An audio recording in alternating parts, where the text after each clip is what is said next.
Let God dictate our peace. Ano po yung sabi sa Ecclesiastes 3 verse 11? Yet God has made everything beautiful for its own time. He has planted eternity in the human heart, but even so, people cannot see the whole scope of God's work from beginning to end. Simula pa lang daw po nung pinanganak tayo, alam na ng Diyos yung timeline niya sa ating buhay. A time to be born and a time to die. Lahat yan, alam na ng Panginoon. Kung alam ng Diyos yung timeline niya sa ating buhay, why worry? Why hurry?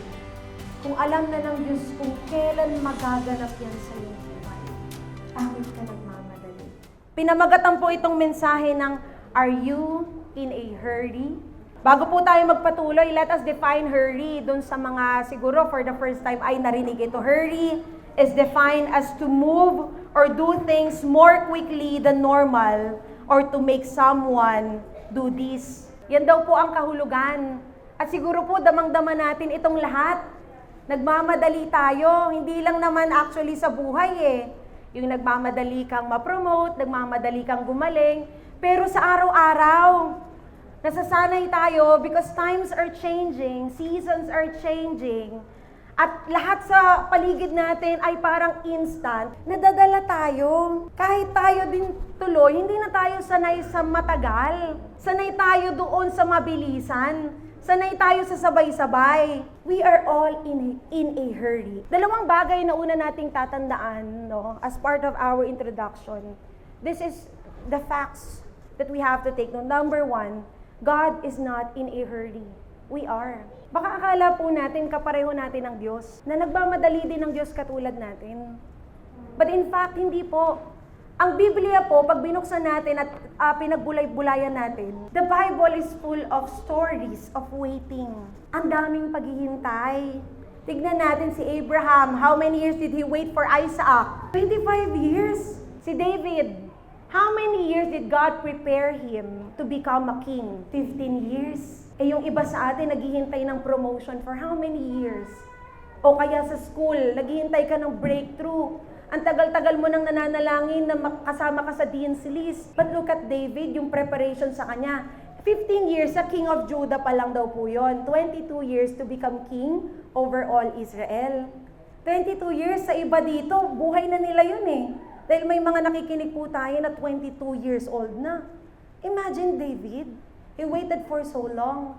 How about the bleeding woman? Naghintay ng kagalingan. The bleeding woman suffered for how many years? 12 years. Eh tayo nga isang linggo lang na may iniinday. Nagmamaktol na tayo, di ba? Tatanungin na natin si Lord eh. Napo-frustrate na tayo. Akala ko ba Lord, nagpapagaling ka? Akala ko ba kaya mong gumawa ng himala? Nagtatantrums na tayo. Pero itong bleeding woman, pinaghintay siya ng 12 long years before she received her healing. Ito naman. Jacob worked for how many years to marry Rachel? Ilan po? Eh mga kabataan ngayon, isang gabi lang. 'Di ba? Isang good night lang. Isang good morning lang. Nakuha na yung matabis mong oo.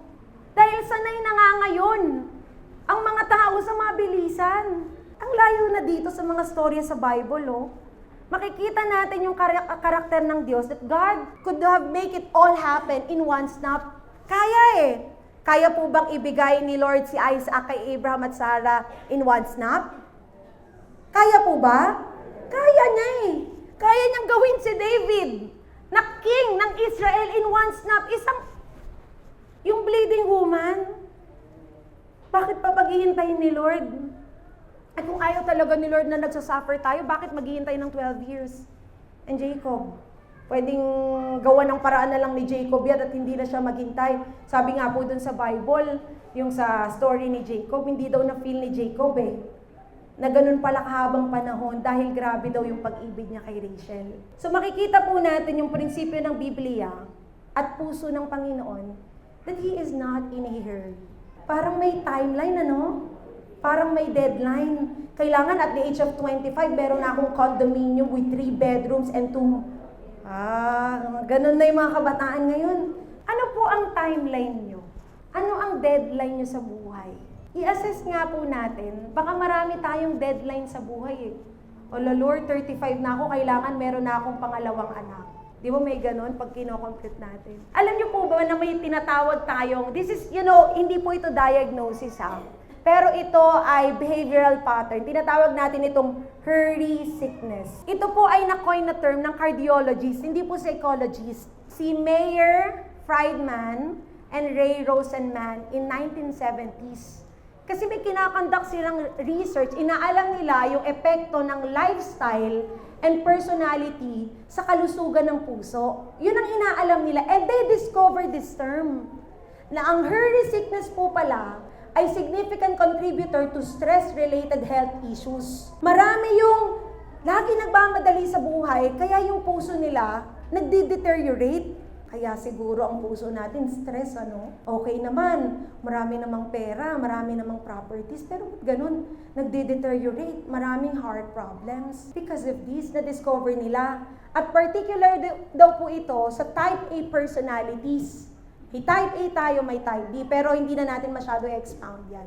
Yung type A personalities ay yung mga tao daw who are highly competitive, highly organized. Gusto nila lahat maayos sa kanilang buhay. Dapat, Ate Sam, pagka-graduate ko, dapat nakahanap na ako ng trabaho.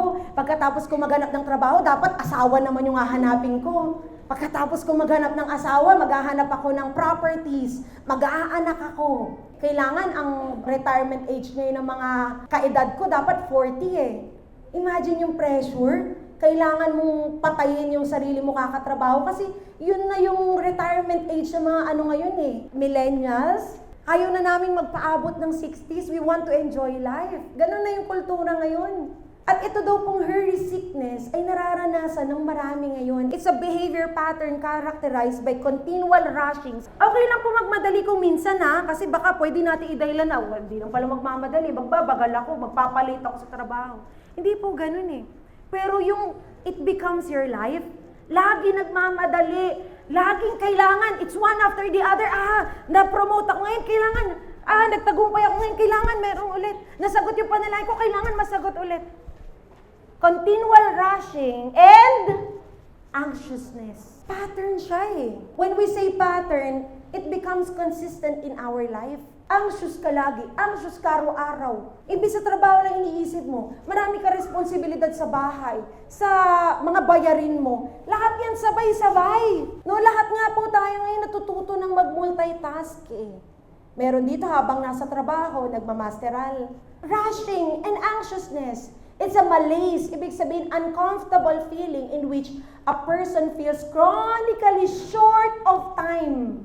Pakiramdam mo ang liit-liit, ang ikli-ikli ng oras. Kulang! Parang kulang, Lord, ang 24 hours. Parang mas magaling pa tayo sa Panginoon. Kulang ang 24 hours.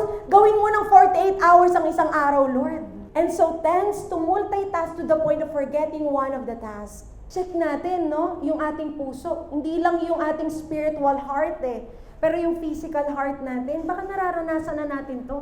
Ba't kaya ako laging anxious, Sister Sam? Pagkagising ko pa lang, hindi mo na alam kung ano unahin mo, kung magbabasa ka ba ng Bible, o minsan habang nagbabasa ka ng Bible, naiisip mo na yung mga task mo. Minsan sabay-sabay sa ating isip.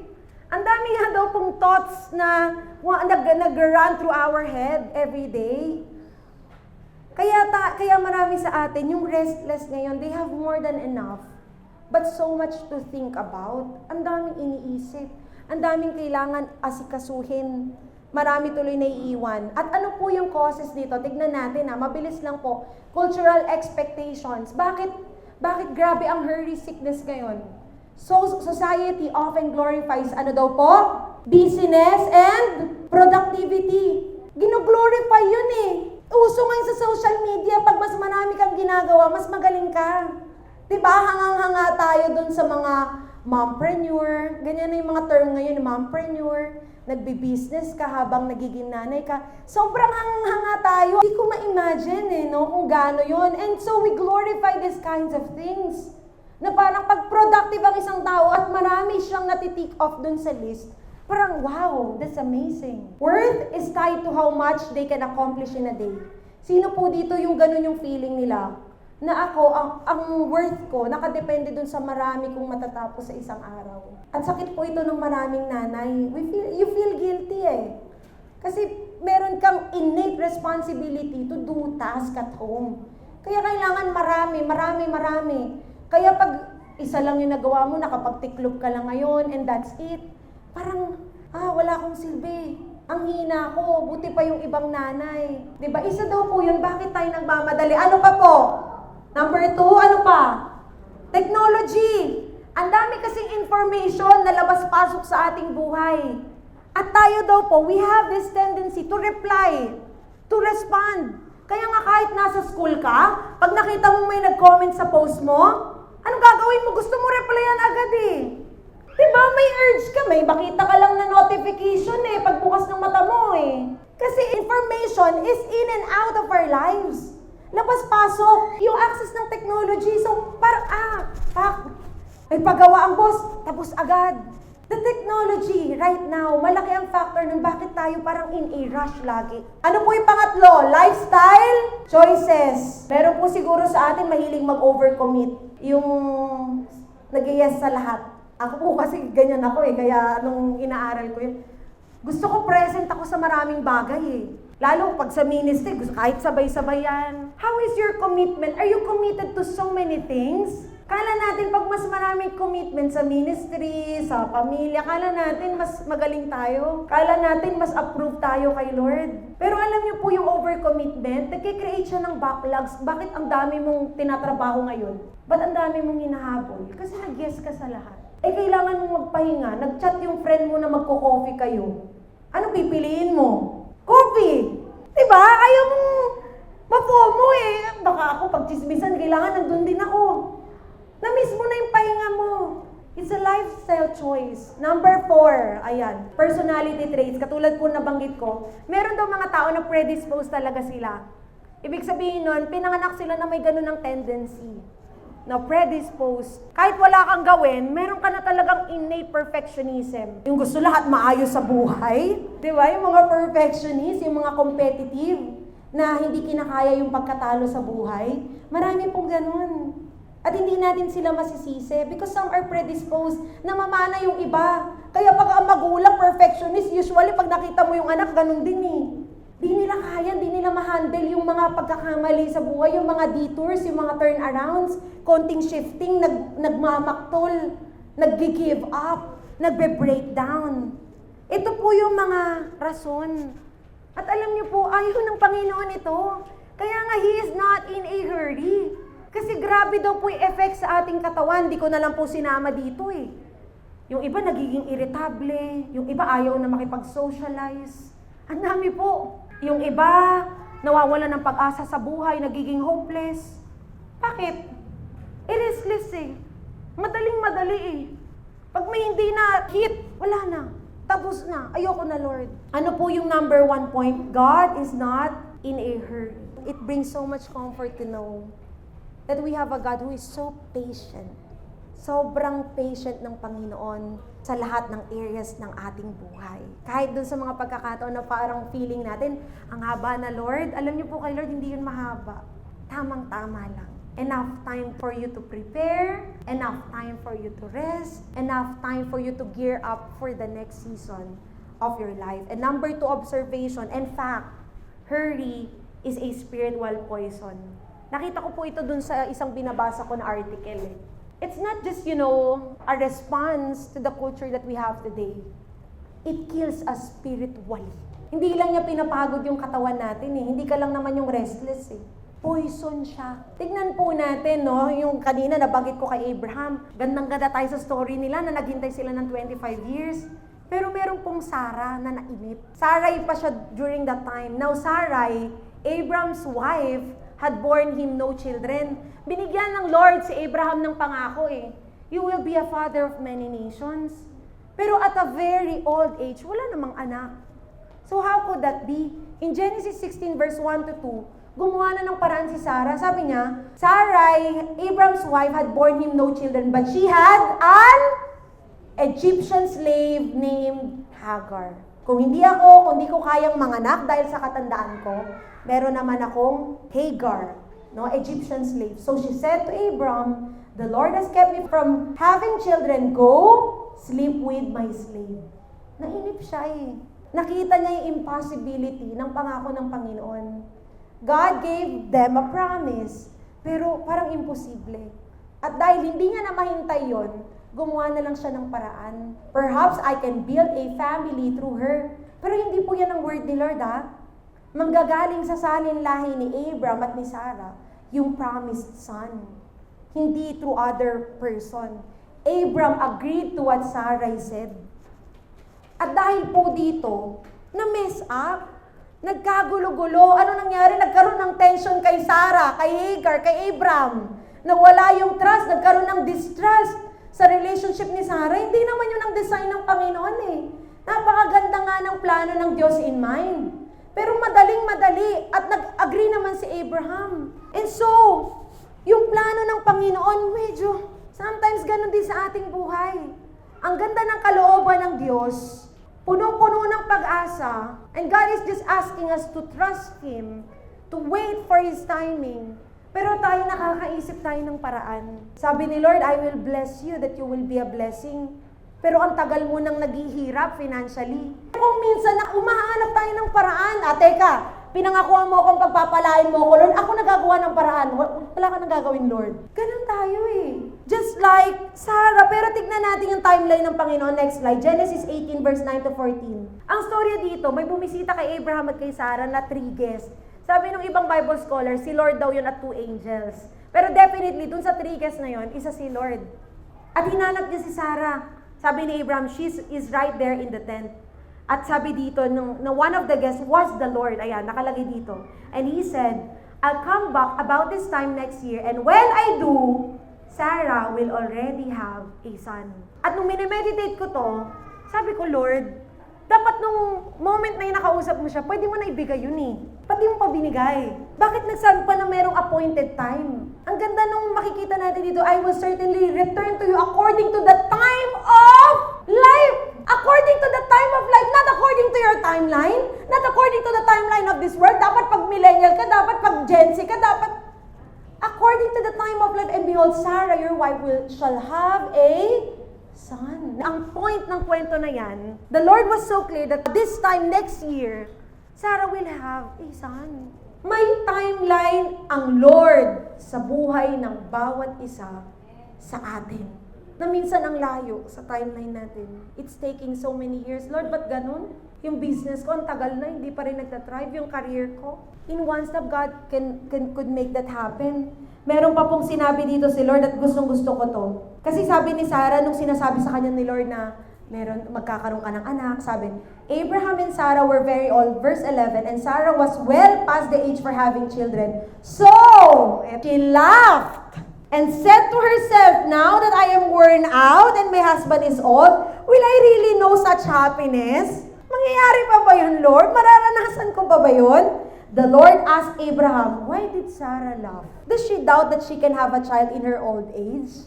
I am the Lord. I am the Lord. There is nothing too difficult for me. Bakit ka natatawa? Pag sinabi ng Diyos na yun yung magaganap sa buhay mo in His timeline, magaganap yun. Kahit na sinabi ng siyensya na hindi, kahit sinabi ng mga tao na hindi, pag sinabi ng Panginoon that at this time, when the time is right, I, the Lord, will make it happen. Hindi ka mamamatay na mahirap kung binigyan ka ng pangako ng Panginoon na pagpapalain niyang gawa ng kamay mo. Hindi ka mamamatay sa sakit at karamdaman kung ang pangako ng Panginoon, papagalingin ka niya dito sa lupa. Pero kasi dito pinangakuan sila na sa langit na lang nila marireceive ang healing. And that's okay. Pero kung may na-receive kang promise ni Lord that here on earth, you will receive your healing, whatever the world says, you will receive it.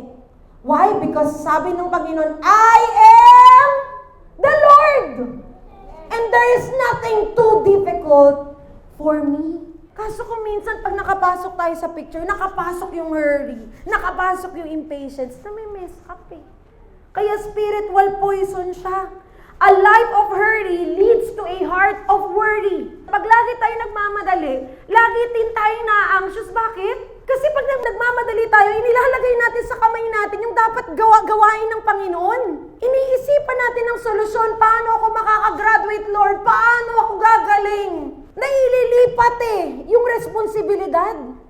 Alam niyo po ba, nung tinanggap natin ang Panginoong Hesus sa ating buhay, yun naman ang pangako niya that He will take care of us It is His responsibility. Diba? Nung tinanggap natin si Jesus, ano daw? Naging anak na tayo ng Diyos. Diba ang magulang, responsibilidad niya na pangalagaan ang kanyang anak. That's the nature of a parent. Ganon din daw po ang nature ng Panginoon. He will take care of us. But every time we hurry, we become impatient. Inilalagay natin sa ating kamay yung responsibilidad ng Diyos. Responsibilidad ng Diyos na pagpalain ka. Amen? Responsibilidad ng Diyos na pagalingin yung katawan mo. Responsibilidad ng Diyos na bigyan ka ng pag-asa. Kaso tayo kung minsan ginagawa natin ang paraan, gusto kong sumaya, gusto kong magkaroon ng pag-asa. And so, what do we experience? Anxiety. Kaya tayo constantly anxious. Paano na kami? Paano na pamilya ko? Paano mga anak ko? Paano na yung mga utang namin? Lagi nagmamadali. Ito po yung katotohanan sa waiting God is more interested about who we become than what we can accomplish in life. Mas mahalaga sa Panginoon yung character na nabibuild kaysa dun sa marating mo, yung gusto mong marating sa buhay. Kaya sometimes God will allow delays, but not really delays. God will allow so many waiting seasons in life for you to trust Him more. Kaso pag pinipilit nga natin, pilit, dapat ganito. Anong nangyayari? Anxious. Kailangan. A life of hurry leads to a heart of worry. And I want to end with this, how to eliminate hurry. Alam niyo po, nung nagsisearch ako at inaaral ko to, ang daming paraan Pero i-summarize po natin sa dalawa lang, na pinakamahalaga. At tignan natin from a biblical and psychological perspective. Number 1, let God set the pace. 2 L lang po ito. Sabay-sabay nga nating basahin. Let God set the pace. Ang pacing daw po yung speed.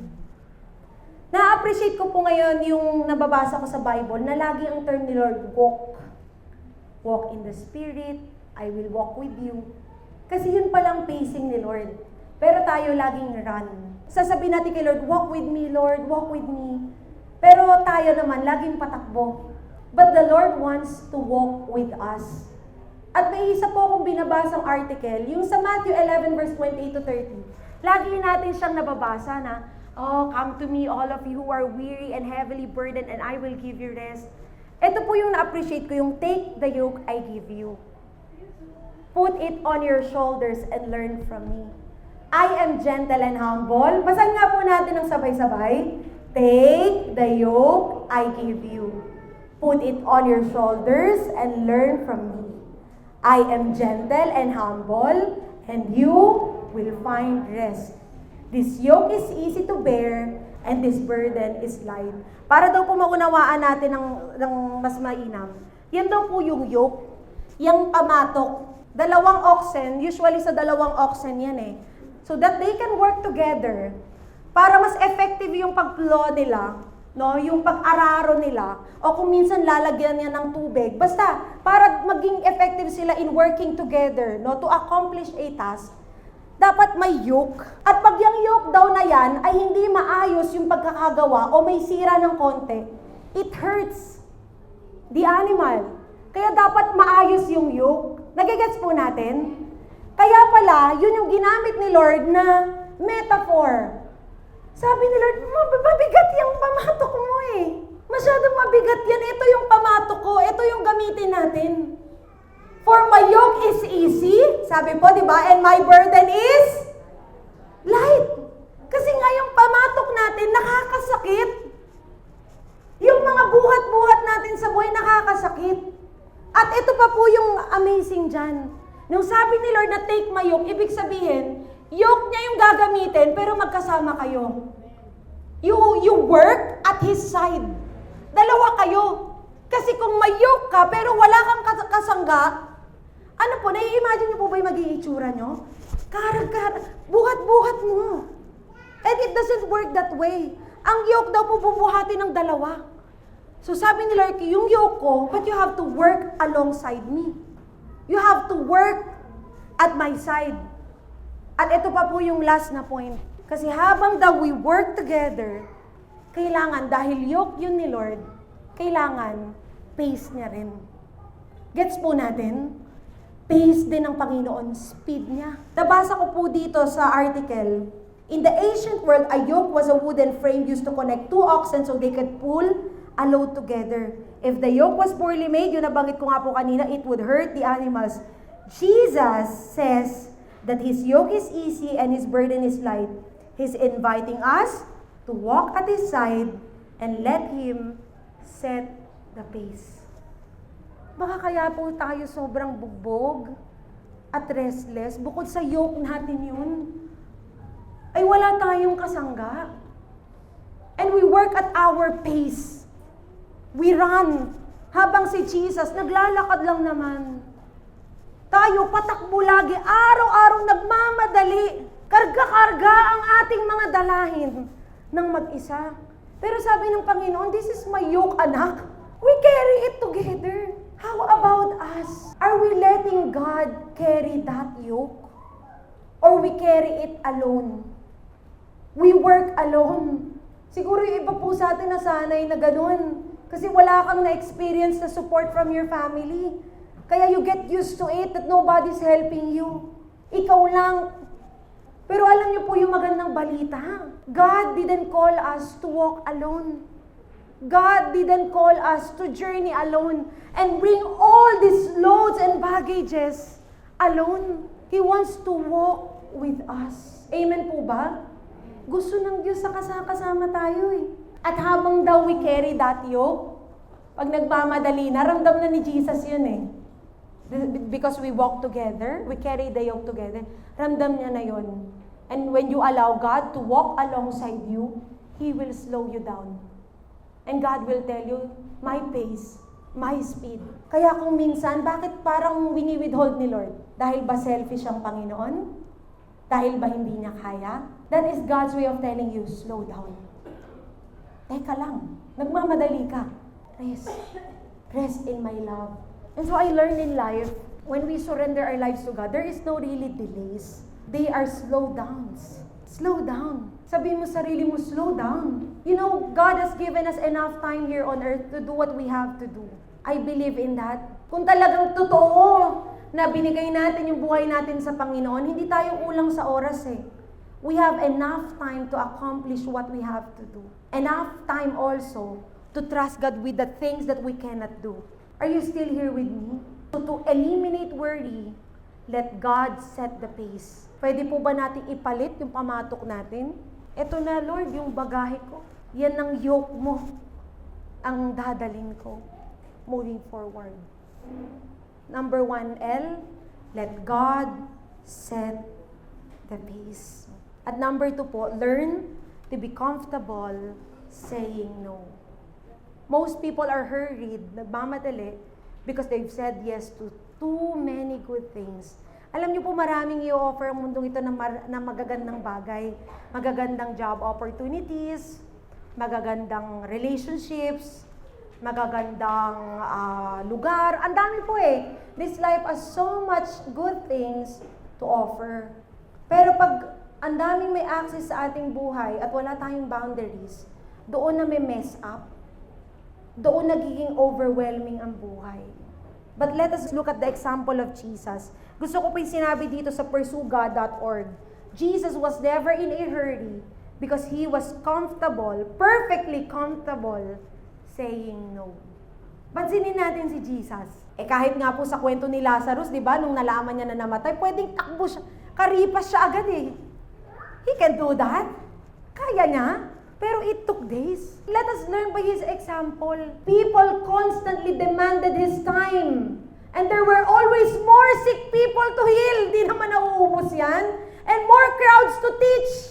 In His 33 years of existence, there are so many things that has to be done by Jesus. We frequently see Him walking away from the crowds to find a quiet place to pray.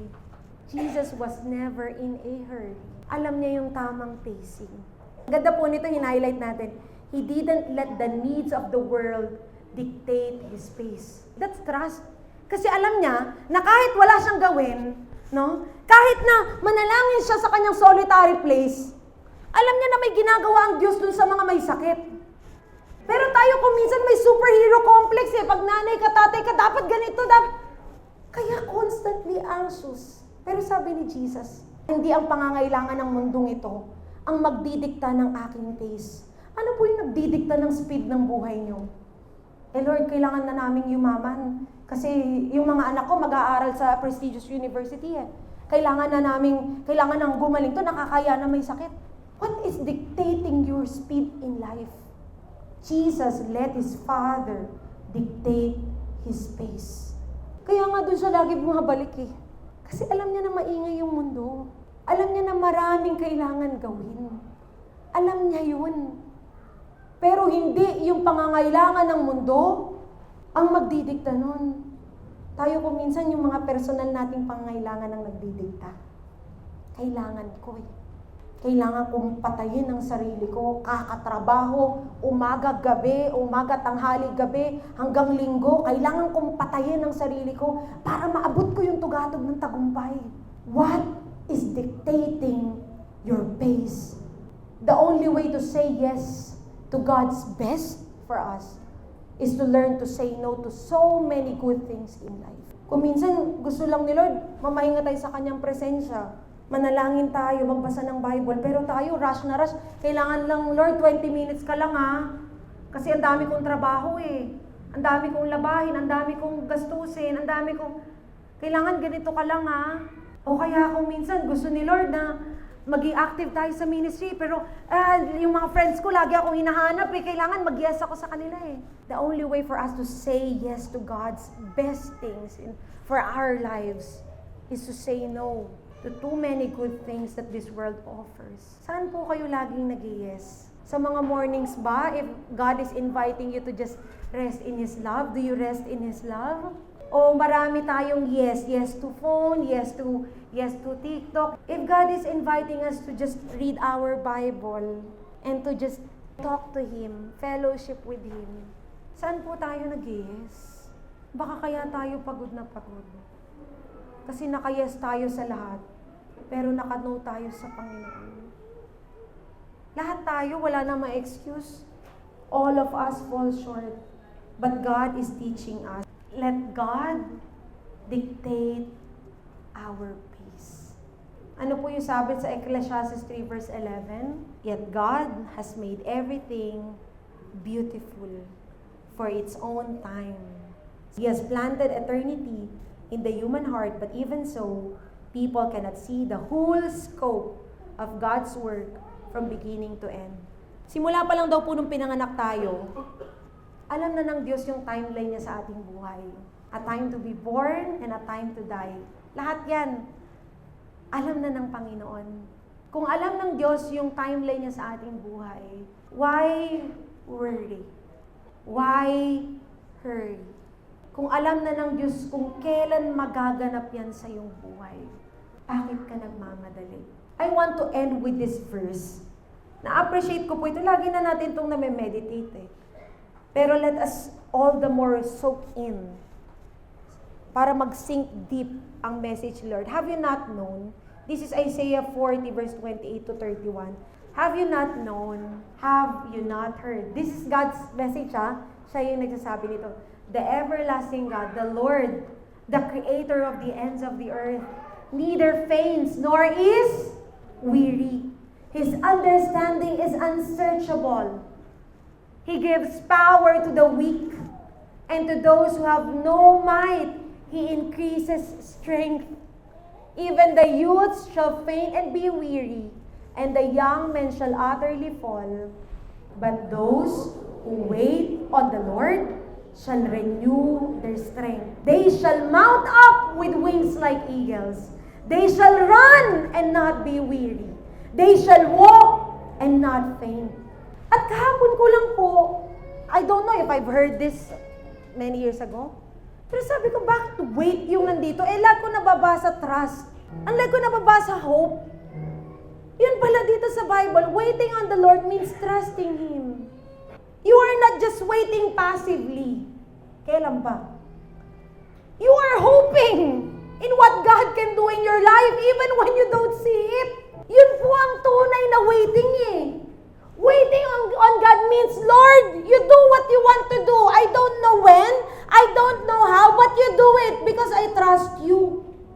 Kaya pala siya nagagamit interchangeably. Because waiting means hoping. Naghihintay ka kasi umaasa ka. Alam mong hindi ito ang ending ng iyong istorya. Alam mo na hindi panghabang buhay ang season na ito. Alam mo na dumadaan lang kayo sa unos, but you are waiting on what God can do in your life. On what God can do in your family. On what God can do in your career. Yun po pala yung kalooban ng Panginoon sa bawat isa sa atin, that we wait on Him. We do not wait on big opportunities. We do not just wait for the healing. We do not just wait for the miracle. We wait on the Lord. Kung ano yung gusto niyang gawin. Kung gusto niya na payagan ng sakit at karamdaman ngayon, para lalo kang patatagin sa iyong pananampalataya, so be it. You will still wait. Kung gustong payagan ng Diyos yung magkabaon-baon ka sa utang para maituro sa'yo, you wait on the Lord. Because that's hoping. That's trusting in His timeline. In His hands. Naghihintay. Hindi nagmamadali. Ang ganda po nito, but those who wait on the Lord shall renew their strength. Waiting is trusting in God's sovereignty. That even when you don't understand, even when you don't see it, you just trust that God is at work. Ang kamay ng Diyos ay nasa bawat circumstansya ng buhay mo. Andun yung handprint ni Lord sa bawat pangyayari sa buhay mo. Kaya nga daw po, when we wait on the Lord, we renew that strength. Our strength is being renewed. Bakit? Sino ba naman ang hindi magkakaroon ng pag-asa? That you don't have to trust yourself anymore. You don't have to trust your resources anymore. Pwede mo nang i-loosen up. Pwede ka nang mag-loosen up. Pwede mo nang ipahinga ang puso mo dahil may Diyos na may kontrolado ng lahat ng pangyayari sa iyong buhay. Are you with me? Bakit hindi makakapahinga ang kaluluwa na nakakaalam na may Diyos na may hawak ng kanyang buhay? Yun lang po ang makakapagpahinga ng kaluluwa natin eh. Hindi ang yaman ng mundo. Ang dami nga po, they have so much in life but still feel empty inside. But when you wait on the Lord, you experience new strength. You experience the breath of life. Because you are not waiting in vain.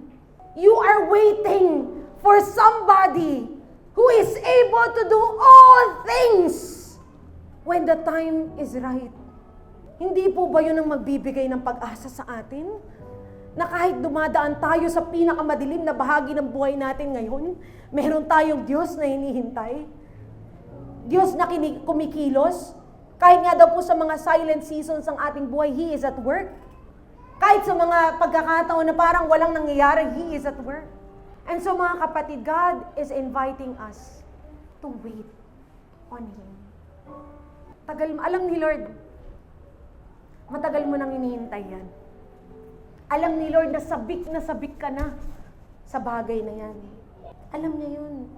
Alam niya na frustrated ka na rin sa nangyayari sa buhay mo. And you're waiting for the miracle. But this morning, so that our souls can rest, let us not wait for the miracle. Let us wait on the miracle-working God. Let us not wait for the gift. Let us wait for the giver. Let us not just wait for the healing. Let us wait for the healer. He is all we need in these trying times. He can quiet our soul. He can give us true rest. Marami siguro sa atin na iiyak mo na sa ibang tao lahat ng daladalahin mo. Pero meron pa rin bahagi ng buhay mo na pagod na pagod. And God is just inviting us right now to come to Him so that He will quiet our soul. Yan po ang panalangin ko ngayon araw-araw. Quiet my soul, Lord. Quiet these thoughts in my head. And so the Lord will breathe life. At alam ko na yun din ang gusto ng Panginoon sa bawat isa po sa atin. Ayaw ni Lord na restless ang kanyang mga anak. Ayaw ni Lord na nagmamadali ka. God is telling you, you have enough time to accomplish what you have to accomplish here on earth.